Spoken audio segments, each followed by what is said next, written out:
గడిచిన అన్నంతోనే మేము బతుకుతున్నాం సార్. బాడీ అంతా వీక్ అవుతున్నప్పుడు పడుకునేదాన్ని, కాలేజ్ కూడా వెళ్ళకుండా. ఒక మెడిసిన్ ఇచ్చారు మేడం, నాకు తెలియలేదు ఏమైందో. అలాంటి టైంలో నాకు తెలియకుండానే ఆ శ్రీనివాస్ అంకుల్, ఆ అంకుల్ అని కూడా పిలవాలనిపించట్లేదు. నాకు ఒక రాక్షసుడు అని చెప్పాలి నేను. నా చెల్లెళ్ళు, నా తల్లిదండ్రులకి అంత పూర్ ఫ్యామిలీ సార్. ఊరికే పూటకి గడిచిన అన్నంతోనే మేము బతుకుతున్నాం సార్, రోజువారీ డబ్బులతోని. ఒక రోజు ఏమైందంటే మా నాన్న ఇంకా మా మమ్మీ వాళ్ళు ఫంక్షన్ కి వెళ్ళి రిటర్న్ అవుతుంటే ఒక యాక్సిడెంట్ లో చనిపోయాడు సార్ మా నాన్న.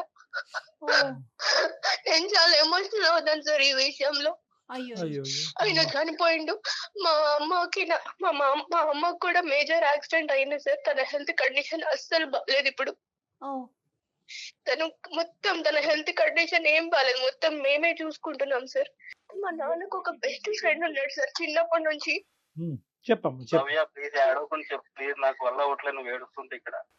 బాధపడకమ్మా నవ్య, ఏడుపు ఆగట్లేదా? ఏడుపు ఆగట్లేదురా? నేను నీకు తెలుసు కదా నేను ఎంత ఎమోషనల్ లో. నా బాధని ఇప్పుడన్నా చెప్పుకునే అవకాశం వచ్చింది కాబట్టి నేను చెప్పుకుంటున్నా. నీకు తెలియాలి నేను ఏదో మోసం చేసి వెళ్ళిపోతున్నాను అన్నట్టుంది. ఎగ్జాక్ట్లీ అదే తెలియాలి. తన మాటకి తను చెప్పనియండి, తన బాధ తను చెప్పుకోనియండి. మా నాన్నకి చిన్నప్పటి నుంచి ఒక బెస్ట్ ఫ్రెండ్ ఉన్నాడు సార్. ఆయన పేరు శ్రీనివాస్ అన్నమాట. అదే ఆనంద్ వాళ్ళ ఫాదర్ ఇప్పుడు. సో ఆయన మా చాలా చిన్నప్పటి నుంచి మమ్మల్ని చూసుకుంటూ, మొదటి నుంచి ఆయనకి బాగా తెలుసు సార్ మేము. సో మా పరిస్థితి చూసి ఎలానో మా నాన్న ఎప్పుడు చెప్తుండే, అరే నువ్వే చూసుకోవాలరా నా ఫ్యామిలీని, నా కుటుంబాన్ని, నా పిల్లల్ని నీ చేతుల్లోనే పెడుతున్నాను అని. ముందు నుంచే వాళ్ళు బాగా నాకేమన్నా అవుతే నువ్వే దిక్కు, నువ్వే పెద్ద దిక్కు అని కూడా ఎప్పుడు వాళ్ళ మధ్యన సంభాషణ ఉండేది. సో ఈ విధంగా మా నాన్న చనిపోయినప్పుడు ఆయన మమ్మల్ని దగ్గరికి తీశారు సార్, ఆనంద్ వాళ్ళ ఫ్యామిలీని. ఆనంద్ కి మదర్ లేరు, తండ్రి ఒక్కడే. నన్ను బాగా చూసుకున్నాడు సార్. నేను పెద్ద చెల్లిని కాబట్టి నాకు మంచి చదివించి ఉద్యోగం తెప్పిస్తే తర్వాత మా చెల్లెలకి నేను ఉపయోగపడతాను కదా సార్, మా ఫ్యామిలీకి సపోర్ట్ గా ఉంటాను కదా. సో వాళ్ళ ఇంటికి తీసుకెళ్లి మంచిగా నవ్య, ఇప్పుడు నువ్వు ఒక్కదానివి వీళ్ళింట్లో ఉన్నావు, చెల్లెళ్ళిద్దరూ అమ్మని చూసుకుంటూ మీ ఇంట్లోనే ఉండిపోయారు అంతేనా? అవును మేడం. అమ్మకి ఆరోగ్యం బాగుంటుంది కదా. చెప్పమ్మా. నేను వాళ్ళ ఇంట్లోకి వెళ్ళి చదువుకొని వాళ్ళ ఇంట్లో మంచి ఉద్యోగం కూడా తెచ్చుకున్నాను సార్. అయితే ఆ పరిచయమే నాకు ఆనంద్ పరిచయం అయ్యాడు. ఆనంద్ చాలా మంచోడు సార్. నన్ను ఒక తండ్రి లేని కూతురు కంటే తండ్రిలానే బాగా చూసుకుంటాడు. ఒక తండ్రి లాగే అట్టి A to Z అతనే చూసుకుంటాడు మేడం. సో ఒకసారి ఏమైందంటే అనుకోకుండా నాకు ఒక్కొక్కసారి హెడేక్, స్టమక్ పెయిన్ వస్తున్నప్పుడు వీక్నెస్ అనిపించేది మేడం. బాడీ అంతా వీక్ అవుతున్నప్పుడు పడుకునేదాన్ని, కాలేజ్ కూడా వెళ్ళకుండా. సో అలాంటి టైంలో వీక్ ఉన్నప్పుడు నాకు మెడిసిన్స్ అవన్నీ తెచ్చి అంకుల్ బాగా చూసుకున్నారు. అలా 2-3 సార్లు జరిగినాయి అలాగా. సో టైం అయిపోయింది. ఒకసారి ఏమైందంటే మేడం, నాకు బాగా సివియర్ గా హెడేక్ ఇంకా స్టమక్ పెయిన్ ఉన్నప్పుడు ఒక మెడిసిన్ ఇచ్చారు మేడం. నాకు తెలియలేదు ఏమైందో. నాకు తెలియకుండానే నాకు నీరసం అయిపోయింది, నేను అలానే పడుకుంటున్నాను మేడం. అప్పుడు ఆనంద్ కూడా లేడు మేడం నాకు తోడుగా. అలాంటి టైంలో నాకు తెలియకుండానే ఆ శ్రీనివాస్ అంకుల్, ఆ అంకుల్ అని కూడా పిలవాలనిపించట్లేదు. నాకు ఒక రాక్షసుడు అని చెప్పాలి నేను.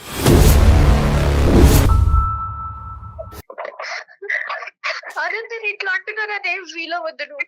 ఒక రాక్షసుడు వాడు, తను యూజ్ చేసుకున్నవాడు. నీకు తెలియదు నాకు అందుకుని కదా నేను ఇన్ని రోజులు ఏం చెప్పలేకపోయాను.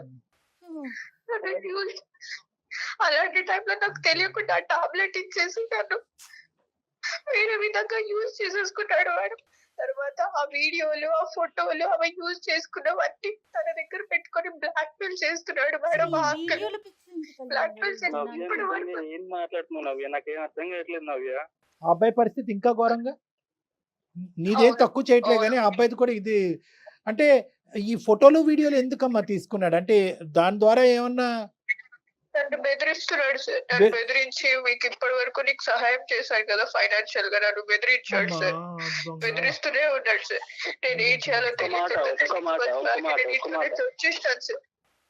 ఇక నిజమా ఆనంద్? మీ నాన్న ప్రూఫ్, మీ నాన్న దగ్గర కూడా అవి వీడియోస్ అవన్నీ ఉండి ఎప్పుడు తీసుకున్నాడో తెలియదు ఆనంద్ నాకు. ఆ ఫొటోస్ అవన్నీ బ్లాక్ మెయిల్, నేను పడుకున్నప్పుడు అవన్నీ పిచ్చి పిచ్చిగా తీసేసి అవన్నీ బ్లాక్ మెయిల్ చేస్తున్నాడు ఆనంద్. ఒక ఇంట్లో ఉన్నారు కదా ఆనంద్, నేను మా ఇల్లు అనుకొని వచ్చారు, అనవసరంగా వచ్చారా నాకు ఇప్పుడు అనిపిస్తుంది ఆనంద్. ఒక ఫాదర్ లాగా నన్ను కేర్ చేసుకుంటే ఈ విధంగా అతను ఇట్లా చేస్తాడని అసలు ఊహించలేదు ఆనంద్. మీ నాన్నగారు మీ అమ్మగారు చనిపోయిన తర్వాత లేదంటే చనిపోయక ముందు ఎటువంటి కార్యక్రమాలు ఎన్ని నడిపించారో మనకు తెలియదు. ఎందుకంటే ఇది కుర్రకారు కూడా చేయనటువంటి ఇవన్నీ అరాచకం. ఇది ఇంత భయంకరంగా అతను ఈ విధంగా మత్తు పదార్థాలు ఇచ్చి ఒక ఆడపిల్లని ఆ కూతురు వయసున్న ఆడపిల్లల్ని ఈ విధంగా శారీరకంగా వాడుకోవటమే కాకుండా ముందస్తు చర్యగా వీడియోల కింద మార్చుకుని ఫోటోల కింద మార్చుకుని ఆ అమ్మాయిని బ్లాక్మెయిల్ చేసుకుని ఎవరికి చెప్పకుండా చూసుకుంటూ ఆ కార్యక్రమాన్ని ఇలా జీవితాంతం నడిపిద్దాం అనుకుంటున్నాడంటే కనుక అతనిలో చాలా క్రిమినల్ మెంటాలిటీ ఉంది. అన్ఫార్చునేట్లీ మీ నాన్నగారి గురించి ఇలా మాట్లాడవలసి వస్తుంది. నీకు ఎంత బాధ ఉందో నాకు అర్థం అవుతుంది. కానీ నిజాలు నిజాలే కాబట్టి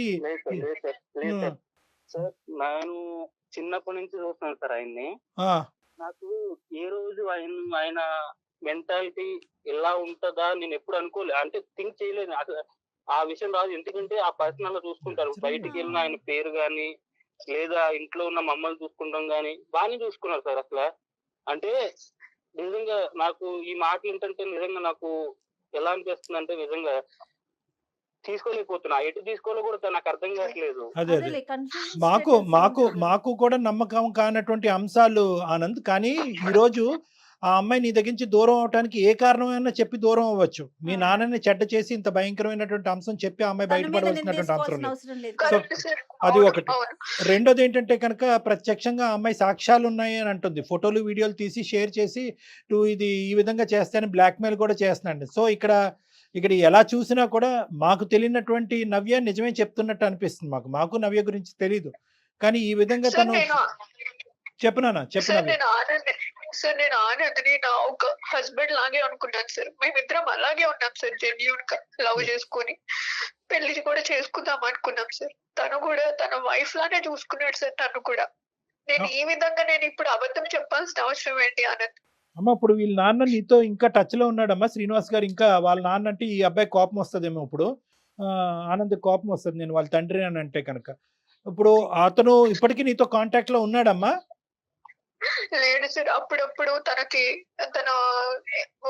ఒక టైంలో తనకి ఏమవుతుందో ఏమో తెలియదు సార్. అప్పుడప్పుడు వాట్సాప్ లో ఇగో ఫొటోస్ ఇవన్నీ నేను బ్లాక్ మెయిల్ చేస్తాను, మిమ్మల్ని ఇంకా అనాథల్ని చేస్తాను, ఇప్పటి వరకు మిమ్మల్ని చూసాను పోషించాను కదా అని ఇంకా బ్లాక్ మెయిల్ చేస్తాడు సార్. నా వల్ల అవ్వట్లేదు సార్, ఇవన్నీ వింటూ నాకు అవ్వట్లేదు సార్ నిజంగా. ఆనంద్ నువ్వు గుండె ధైర్యం చేసుకుని నా మాట విను. ఇది నిజాలే కాబట్టి కొద్దిగా విను. ఇక్కడ ఎందుకంటే కనుక రిస్క్ ఉంది. ఇక్కడ ఒకటి నీకు ఫాదర్ అనేటటువంటి సెంటిమెంట్ ఉన్నా కూడా వేరే ఆడపిల్లల జీవితాలకి రిస్క్ ఉంది కాబట్టి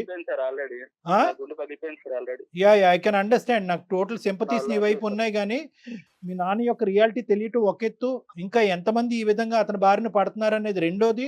మూడో అంశం ఏంటంటే అదృష్టం కొద్దీ ఇద్దరు ఆడపిల్లల్ని అక్కడ ఇద్దరు చెల్లెల్ని అక్కడ వదిలి ఈ అమ్మాయి ఒక్కతే ఇక్కడికి వచ్చింది.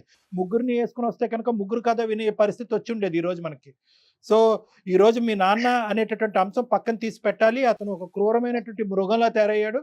ఈ అమ్మాయి చెప్పినటువంటి వాస్తవాలు అయితే